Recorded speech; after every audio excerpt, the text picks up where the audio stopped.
Welcome to the Business Spotlight series. My name is Steve Chiama, and I'm the franchise owner for Action Coach in Fairfax, Virginia.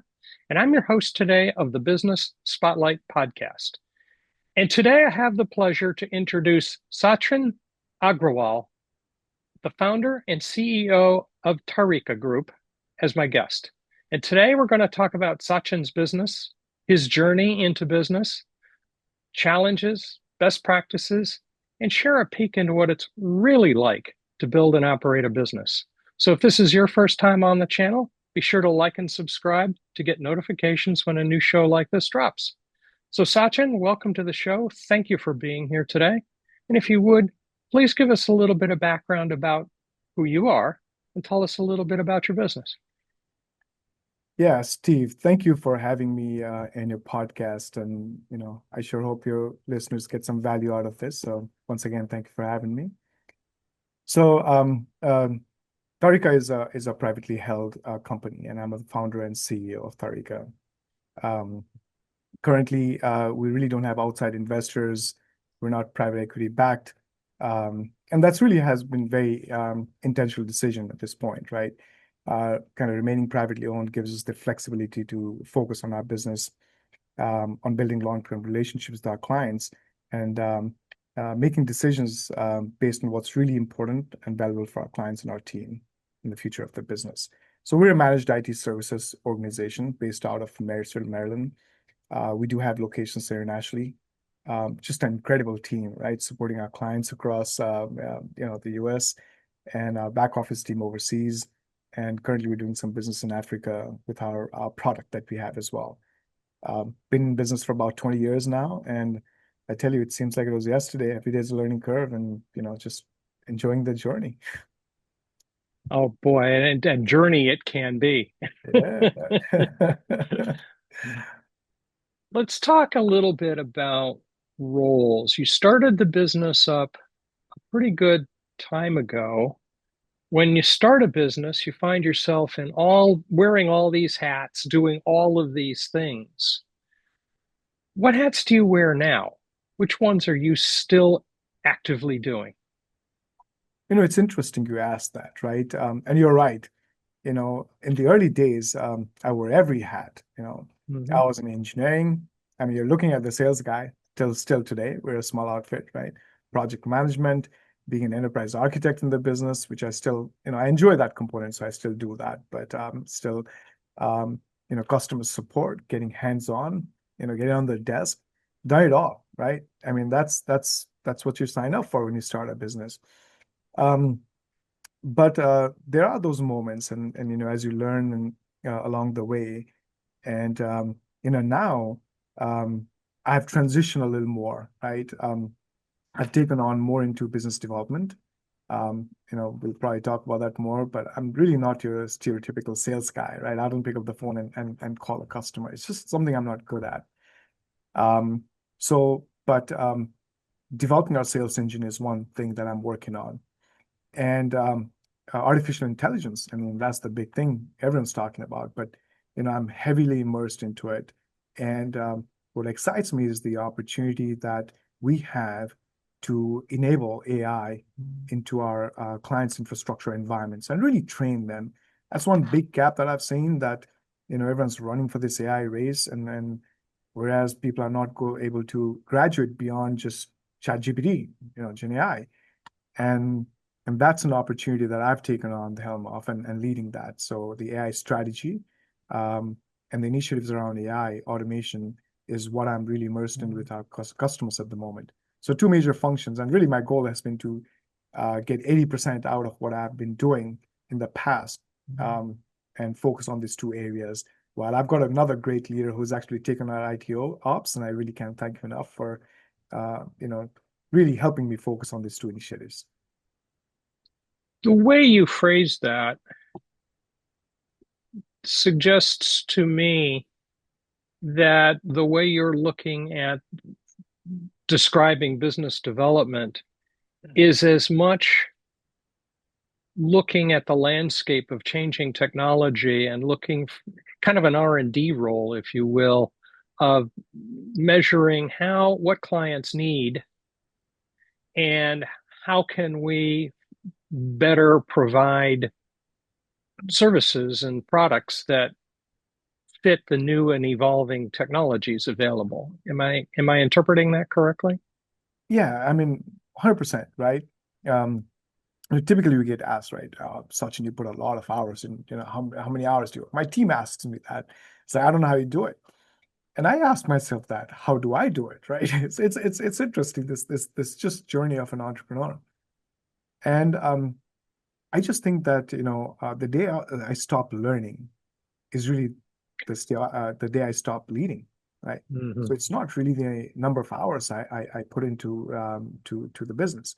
It's really the impact that I create, Mm. or as a team we create for our clients and Hmm. prospects and other businesses who don't necessarily transact with us. Because I don't believe in just a purely transactional relationship, right?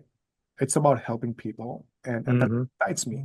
And if that turns into business, well, great, right? I mean, that's what keeps the lights on. But we Hmm. go beyond that, and I think being passionate about it, continuously learning and evolving is an integral part of this journey. So you're right, you know, um, the evolving technologies we have to get into the weeds, learn about them constantly.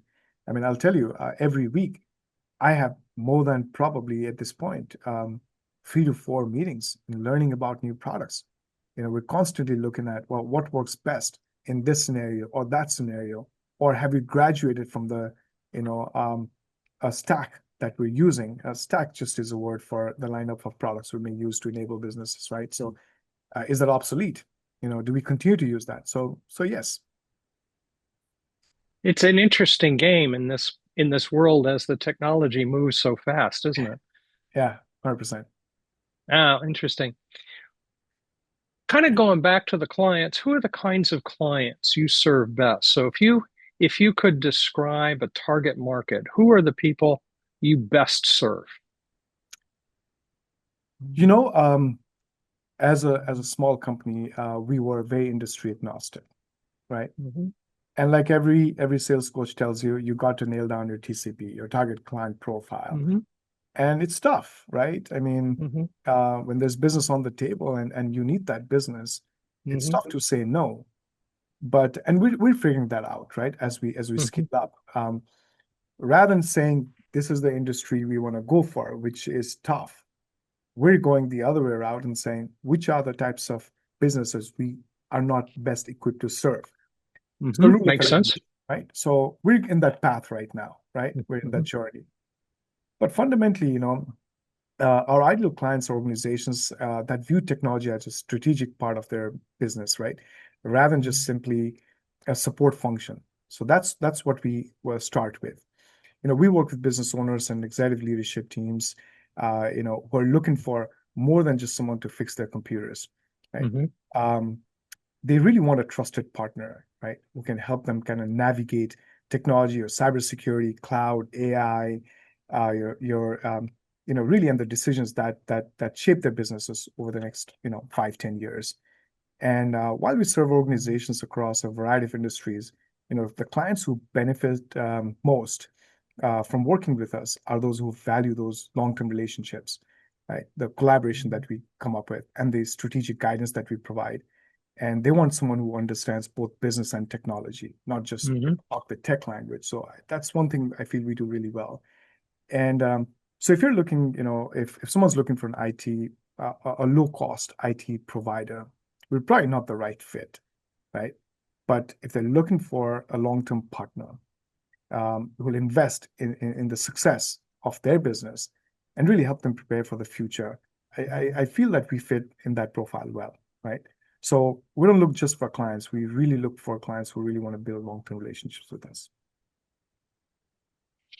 This business about the lowest price really is kind of an interesting conversation. And, it's kind of like asking a person what kind of a car do they drive? Do they drive the very cheapest thing that they can get off the used car lot, or do they have something a little bit flashier, a little bit newer? And why do they have the newer one instead of the older one?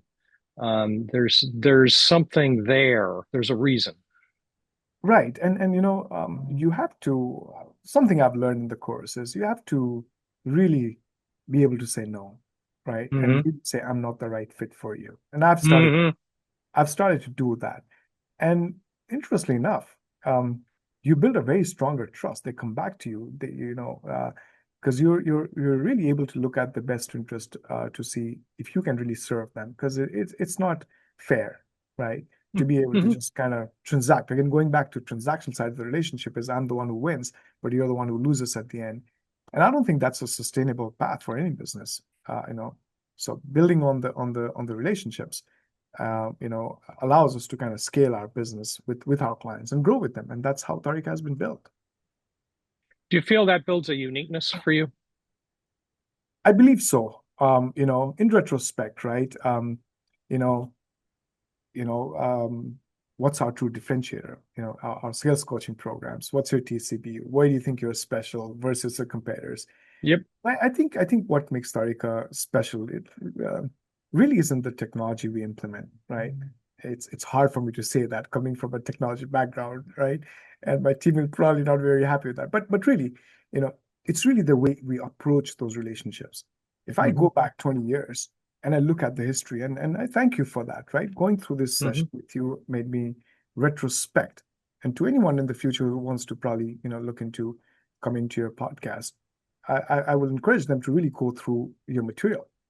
And that allowed me an opportunity to retrospect and really think through, you know, um, what really did make, how did Tarika really start? Right? What is our path? What's our identifier? What's the unique value? What's the unique proposition that we had? Yeah. And it boiled down constantly to just one single thing. It was based on relationships, right? Hmm. And the Hmm. clients we had, uh, you know, uh, 15 years ago are still with us, right? So I believe that's one of our biggest propositions that Tariqa is built based on relationships. So you can purchase technology, but trust has to be earned, and that takes time, right? Yeah, you don't buy that. That is true. If I was in a business needing IT support, how would I know you are the one I should call first? Interesting, right? Well, we've grown through referrals, from our existing clients. Hmm. You know, them talking to their peer group and learning about the challenges and like, hey, call Sachin, right? So I was kind of like the fixer in a way, right? But so we are using an omni-channel approach. I would say the traditional, your social media, your search engine optimization and presence, um, paying up with your email campaigns or marketing and so on, like most do, right? I've never been a very strong believer in that, right? So I think but it's been an enabler, right? People who want to talk to you come on and share their problems, and I naturally go into trying to understand their pain points and get deeper into it. And then fundamentally, the first thing I say is, look, we don't have to transact. Is there what is it that we're trying to solve for you? Why do you even come to us? So that's after we engage, right? But we're still working on making that outreach campaign, uh, you know, more tuned in the different markets. But you'll probably see us at events which I'm attending more so, right? Or talk to your peer group, and through our relationship-based engagement strategy that we're building right now, we're trying to get like-minded people to say, is it the right fit? And that's Hmm. something we are working on at this point, right? And hopefully people like yourself will naturally find us or will find them along the path.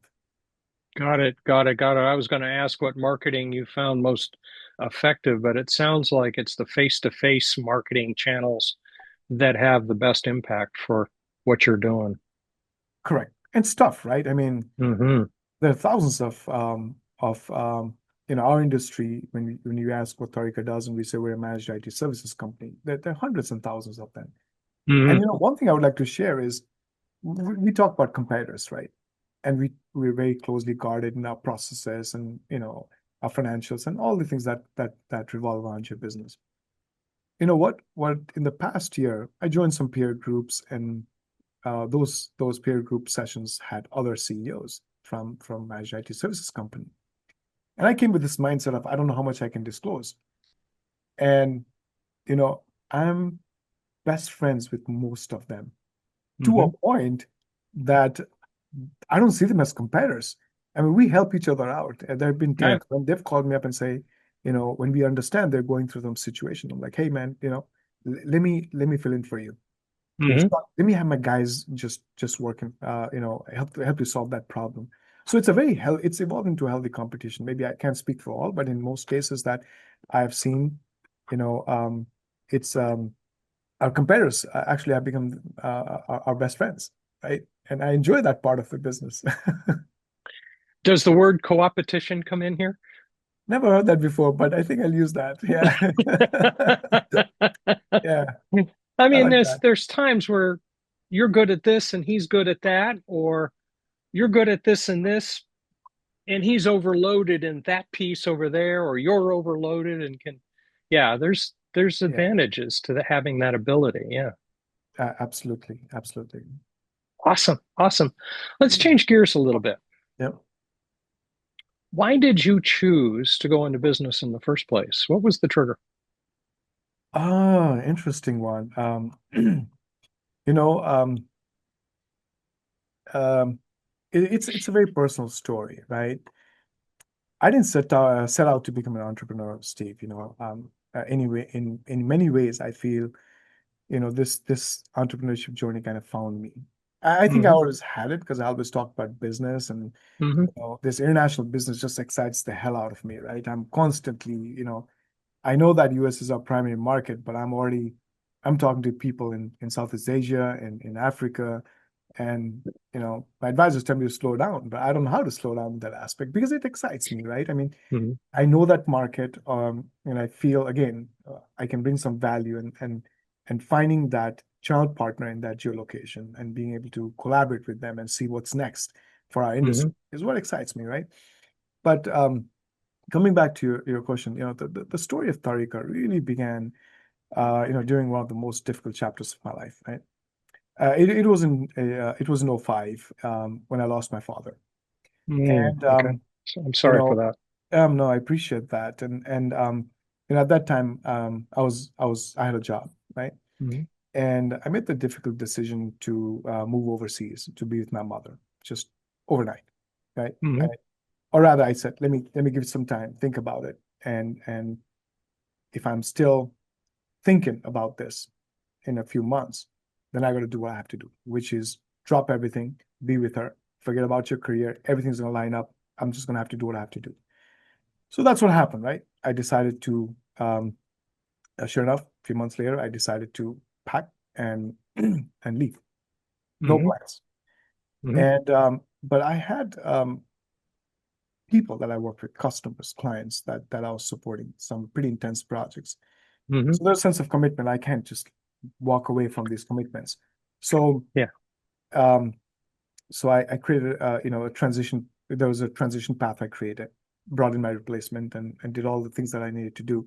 But one thing I made sure is like I was not going to step out until it was fully buttoned up. And the CEOs themselves or the leaders that I worked with themselves called me and said, Sachin, you're good to go. And still, I would be available to call to be on a call with them if required, right? Hmm.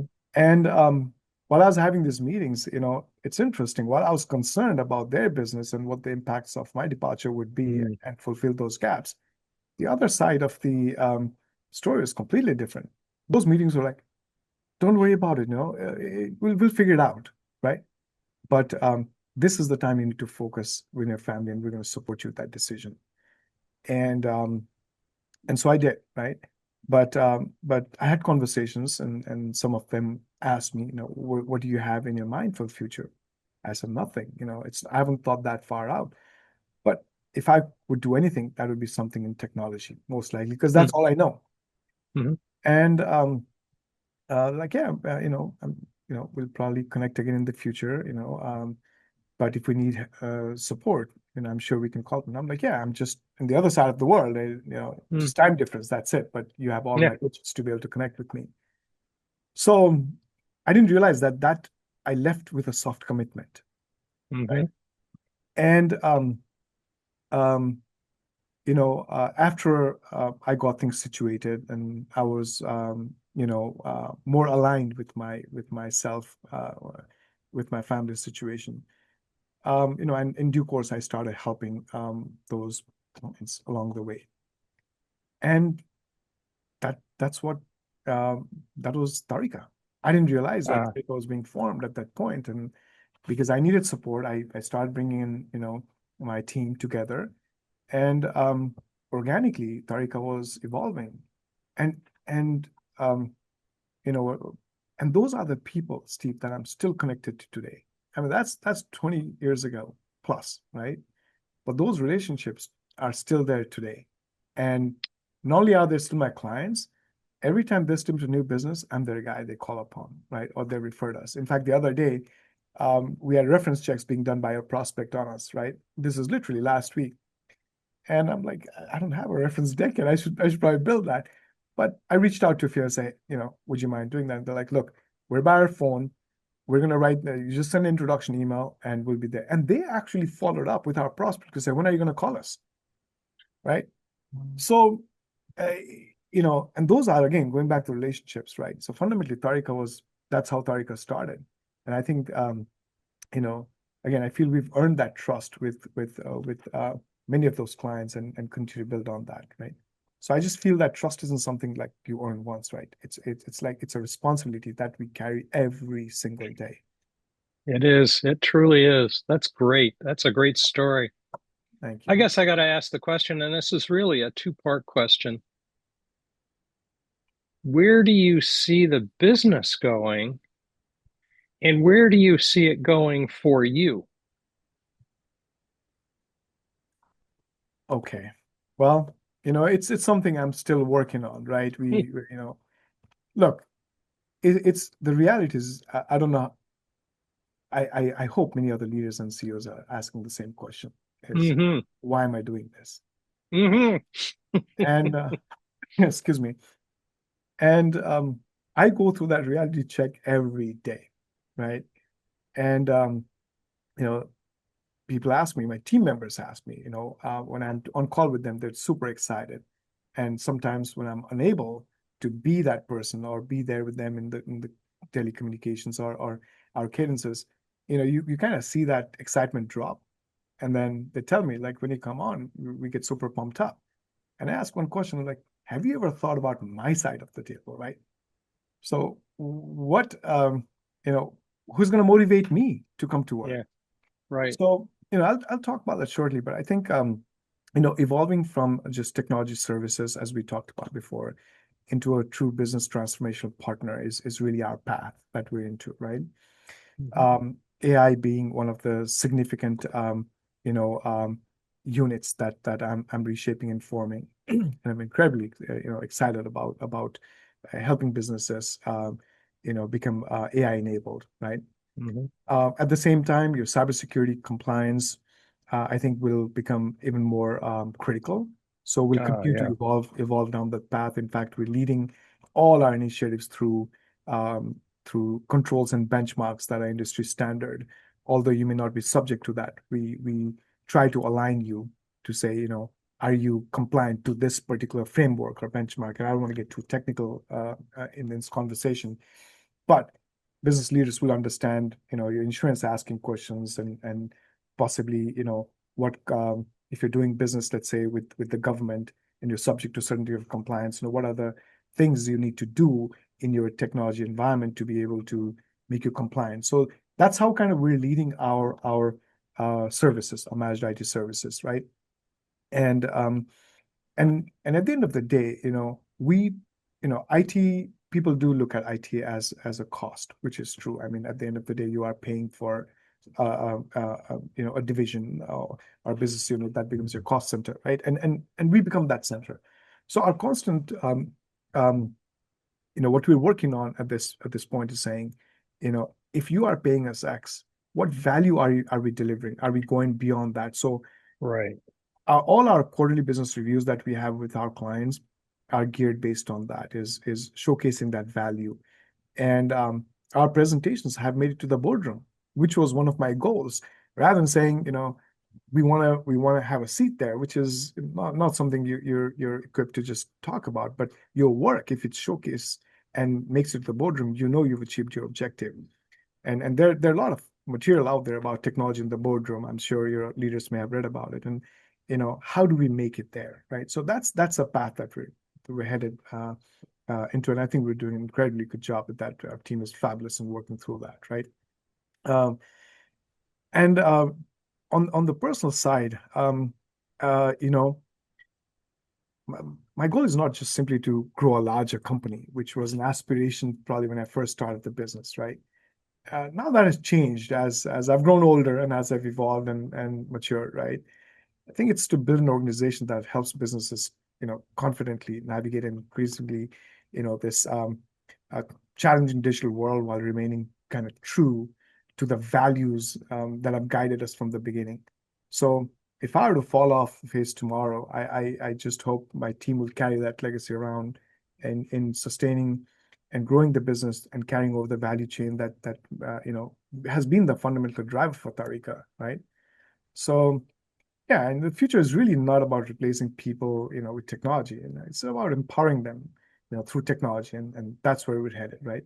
Now, financially, we have our goals where we want to be and all that stuff lined up, but truly, you know, I feel that if we continue to do the right things and remain focused in our initiatives, I feel your goals, as you achieve them, it'll start aligning with your financial objectives. Not Right, there'll be a right. natural blend into that. And nature has its way of lining that up for you if you do the right things. I strongly believe in that. In a way, I interpret what you just said as the revenue number is a scorecard on how well are we doing in serving a given number of clients' needs, Correct. and how well are we sustaining those clients' needs over time. Um, Right. But there's a bunch of theoretical conception of what I have about Tarika, right? But in terms of goals, international is a huge part of where I want to be, right? And expand Tarika's presence, and mhm, um, and I'm working on that. mhm. And in fact, you know, um, in Southeast Asia, as well, though we have a location there, we actually have meetings scheduled in the next couple of months. We've already formed some channel relationships, and we're actually hiring our first couple of techs, um, and hopefully we'll enable that by, I'm thinking, like the third quarter of this year. Oh, So, very good. having a presence in West Africa now, overseas in India, this is our primary location, and now potentially in Malaysia is what we're looking at, just to name the country. Um, and there's a few other locations that we're trying to create a more distributed team. And the relationship that we have on the grounds allows us to have boots on the grounds and service that local market. And it's driven by really bringing access to those technologies which they otherwise don't have access to. So again, helping is the primary driver, and can we add value? And the financial outcomes will naturally come is something I'm strongly, a believer in, The byproduct. Yeah. 100%. Let's play along with that. You are alluding to hiring people. How do you, when you're thinking about filling a position or a set of positions, what's in your mind about how do we find a group of candidates, and then among those candidates, what are we looking for? How do we pick those?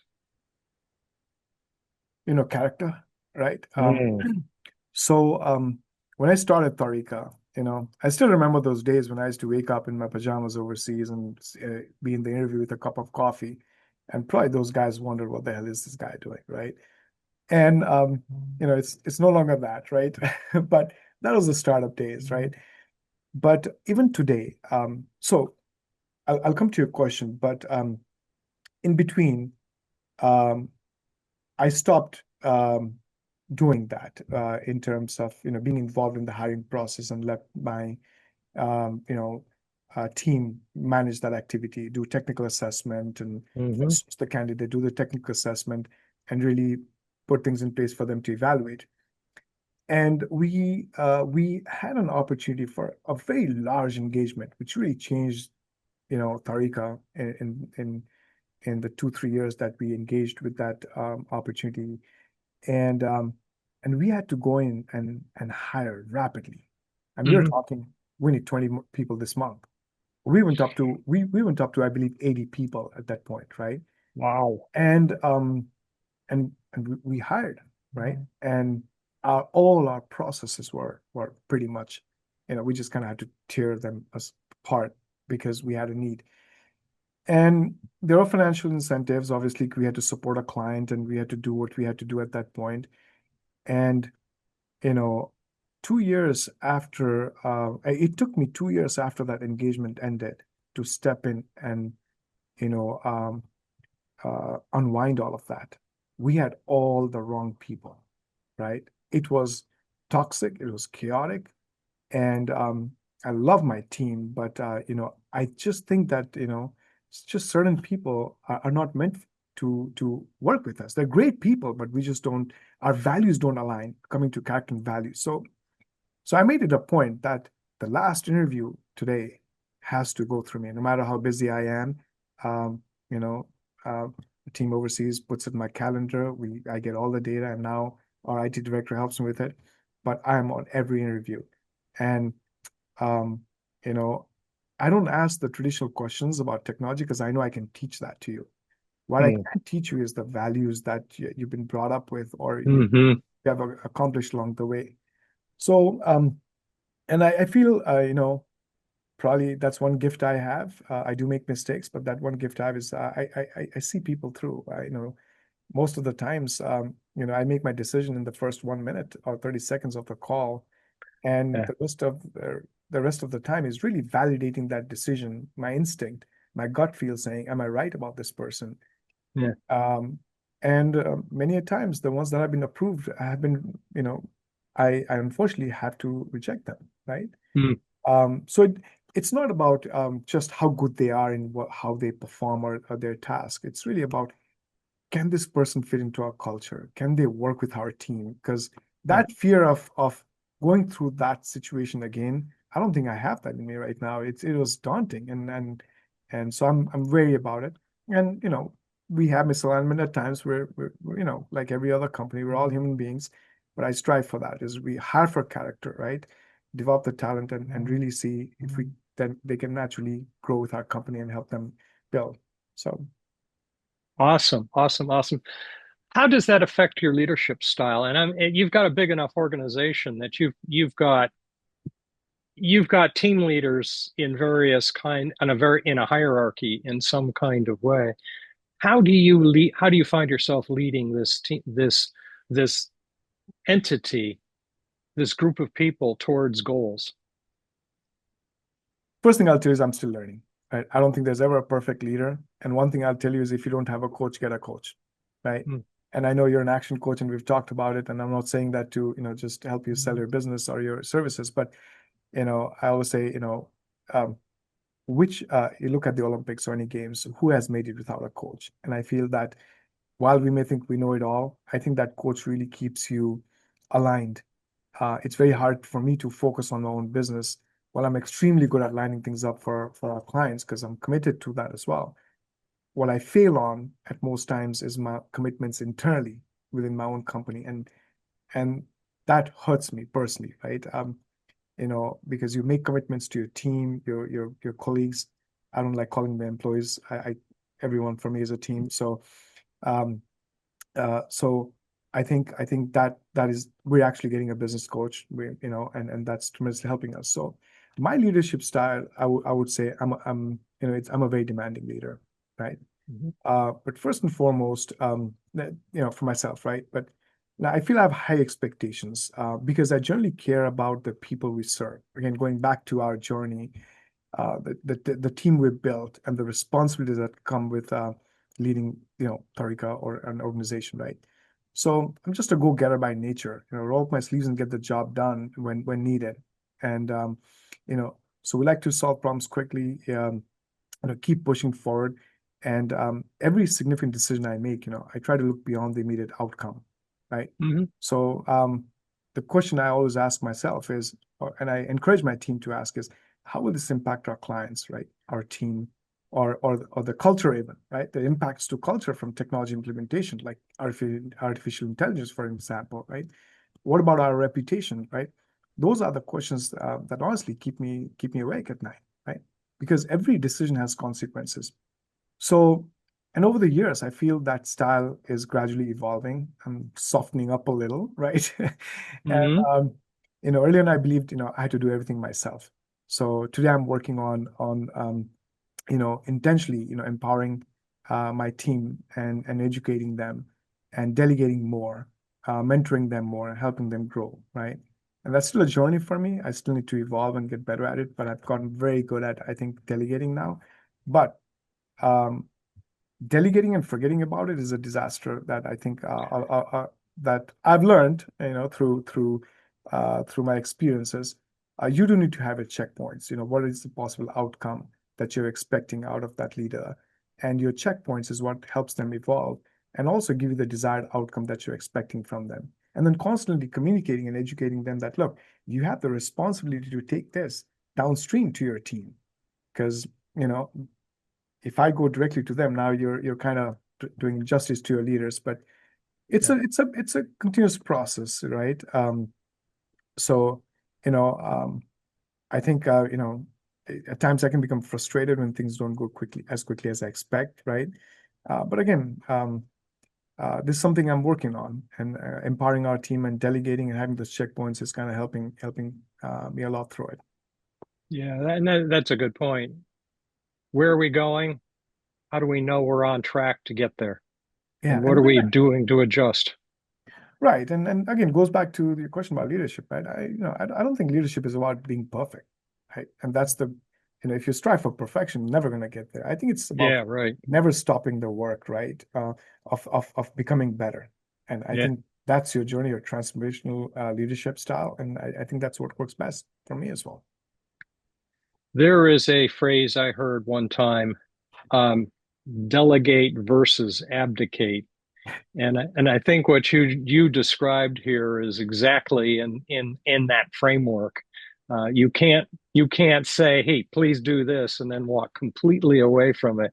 You've got to stay involved. You've got to stay engaged.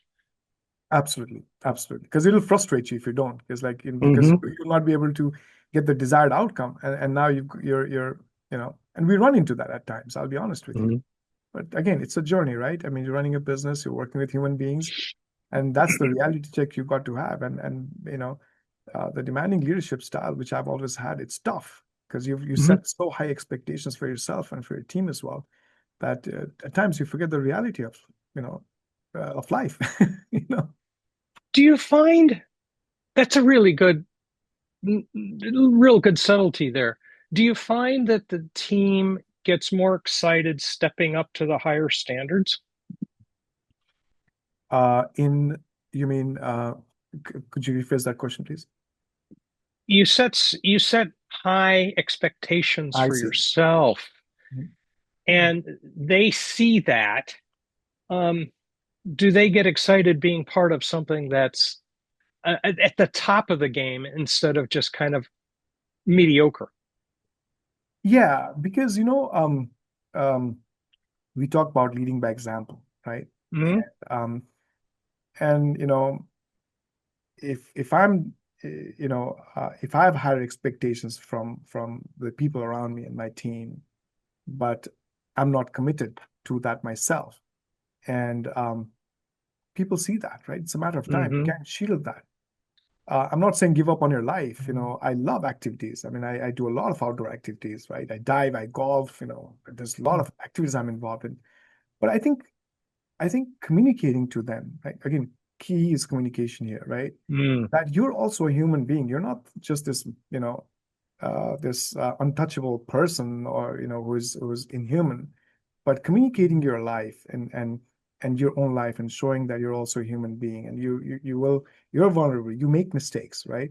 Hmm. So and then you're able to, when they see you as a more genuine person, I think they can relate to you, right? And then when they see that you're working in the interest of the organization which they're a part of, Yeah. I feel many adapt to it. But the gap is something you got to close. And I'm also working towards that. Like I said, I'm not perfect. And there are gaps that I need to close in communication myself. But I am constantly thinking about that is My expectations, well, the demand that I've talked about earlier, expectations, why is it as such? Again, impacts the business, right? Why these expectations are important? Why am I a demanding leader, right? How does the client see us? What if our work was audited by an external party? How do they see us? Is that one instance that's all it takes to destroy that relationship formed for years? How do you avoid that? So when you start communicating and and rather than giving them theoretical context from the book, you just got to be real and be honest with them. And I think that's what inspires people. Um, and people, again, if they're aligned with your values, right, they will get that. And when you have an aligned team, the people who are not aligned, you'll see exits. And I welcome such an exit, actually, because it saves me a lot of time, right? So going back to that same thing, your values, and we narrowed down ours to 4 as well, right? When as one team, right, is on the top of our list. Owning the outcome is the other. Hmm. Say what you have to say, right? Rather than saying be transparent, which is one of the word we used in the past, but just say it the way it is, right? What's the worst Hmm. that can happen? But you know what? Yeah, right. Um, someone will retrospect on your reality, come back to you and say you were right, and that's a win for us, right? So you know, I think people do see that. So yeah, I think you just gotta clearly communicate your expectations out. That is a really, really good point. I love that. I love that. That's great. All right. Well, we're spending a bunch of time into this, and in the interest of starting to head towards wrapping up a little bit, let's hit a few. This has been awesome, but let's hit a few rapid fire questions here and see if we can have some fun with it. What would you say is your key to success? You've had a very successful journey so far. What would you say is your key? I think for me, success begins and ends with trust. In fact, I Hmm. wrote an article on that in my own blog, sachinagrawal.com, right? And it's a circle of trust, which was a mix of the story I shared earlier and my journey into martial arts, which I've been doing for about 25 years, which is built Hmm. on discipline, trust, and a whole lot of other things. And I realized it's not about the fight; it's about what I learned. The takeaway is this. So I think success isn't built really on what you know, right? It's really built on the trust you earn with the people you work with. So that's, I think, the key. Very good, very good. If you and I were at the coffee shop just chatting and somebody walked in talking with his friend about a business he's starting up, what's one piece of advice you would share with him? Build your reputation first, right? Mm. And I think business will eventually grow to match it. Um, Goes back to the trust again, right? Hmm. The moment you come across transactional, we see that, right? Look, no matter how big of a leader you are or what large size company you run or small company you run, you know, we get read. And so build that credibility, that reputation, right? Be that SME that can add value. And I Hmm. think business will follow because no one Hmm. can take that away from you. Yeah, right. Reputation counts. You got it.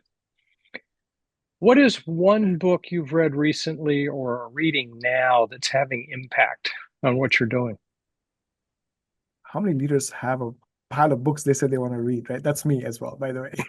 Uh, I'll answer this in the book I recently read. There are probably 5 in my uh, to read list right now.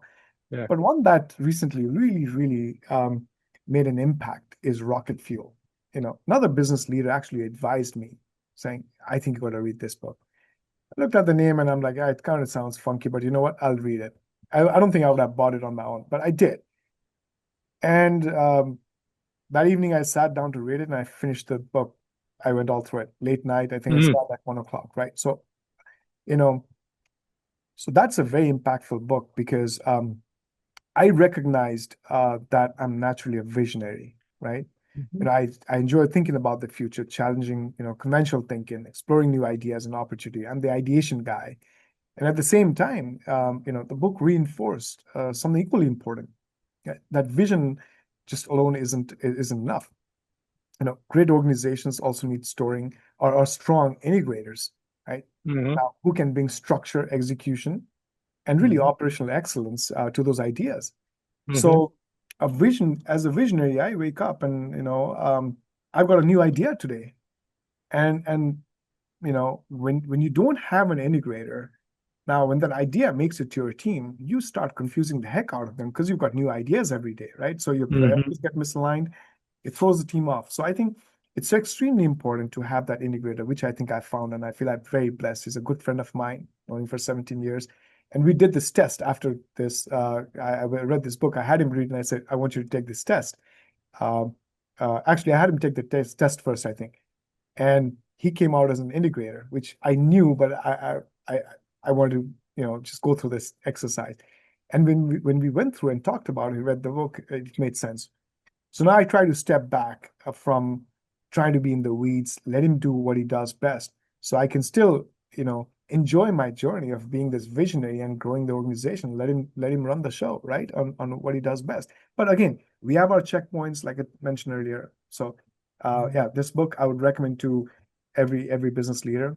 The knowledge you get out of it and the clarity to, I think, better understand yourself. Definitely, this book is one of them. Good, good. You've had a great journey. Yeah. You've learned a lot. You've done a lot. What are you most proud of in this journey? Ah, interesting one. What am I most proud of? I think it's the relationships that I've built. Hmm. When I and they share the stories, right? Sachin, you told us this and you were right, and then this is what made a difference. There's no better thrill than that. No financial compensation Hmm. can I think give me that joy at the end of the day. And I mean that, right? Look, as business, we need to grow financially as well. That has its own Hmm. cycle, but when we know that the solution you put in place made an immense impact, and you reached out to and told about it, um, you know, I think that's what really excites me, right? Cool.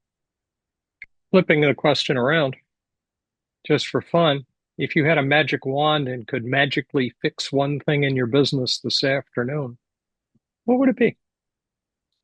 Because I'm transforming myself, talking about specifically what we do and what I'm heading right now. I'd really accelerate every client's AI journey because I strongly believe that it's going to redefine how businesses operate over the next Mm. decade. So that's really the path I'm into. And I'll tell you, every other day I have that conversation with business leaders now. And I'm excited. I love it. So I get on hands-on with them. I dial into this and let me show you. And then they're like, Hmm. wow. So and I'm hoping those similar stories are come back now. So that's what I would say is really help them empower their AI strategy and the journey into AI in their businesses. Very good, very good. Um, Most important question. How can people who want to know more get in touch, get engaged? Just tarikagroup.com. Hmm. That's our website. You know, um, and there's a link there. It says book one-on-one. Anyone who needs to, if you feel you're having some challenges, not sure about something, just book a one-on-one with me. Like I said, it doesn't have to be transactional. If I can help, you may have an existing provider. It's not a problem for me. You may want a second opinion on something. You know, I'm happy to be that guy for you. I'm not here to bash another technology company. I love it, every one of those. And if I can help, strengthen that belief that you've got the right partner or how you can improve, book a one-on-one with me. Very good, very good. Last question. What's most inspiring to you today? Um, you know, Simplify, right? That's one thing I've been trying to do in my life. Going back to the prior question, why am I doing it? Hmm. And we live in a world filled with constant noise, all the changes and endless distractions. And technology Hmm. can get very noisy, as we all know. Now we've got AI, right? A new animal around the block, right? So now, so the more experience I gain, the more I realize that life is just not about doing everything. It's about focusing on what truly matters. So for me, what matters most is people. I'm coming to realize more and more of that, right? So whether it's someone on a team, a client, or someone that I happen to meet along the way, I hope my presence leaves them a little better than before, right? Mm, I often thought about this way, right? If my being here can simply keep one light bulb on for someone else, right?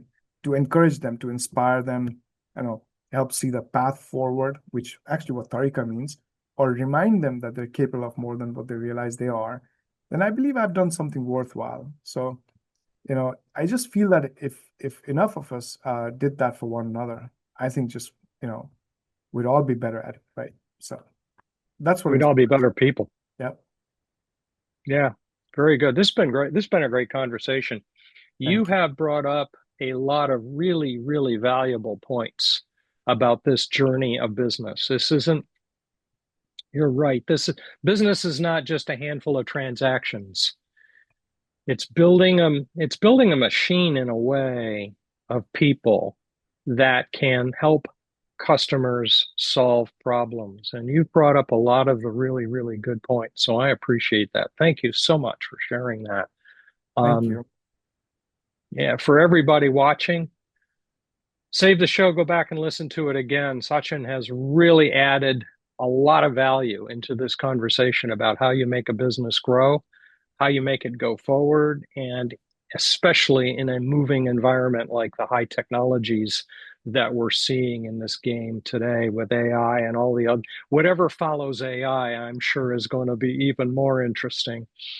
So this has been very good. Don't forget to like and subscribe to the channel to get notifications every time we drop a conversation like this one.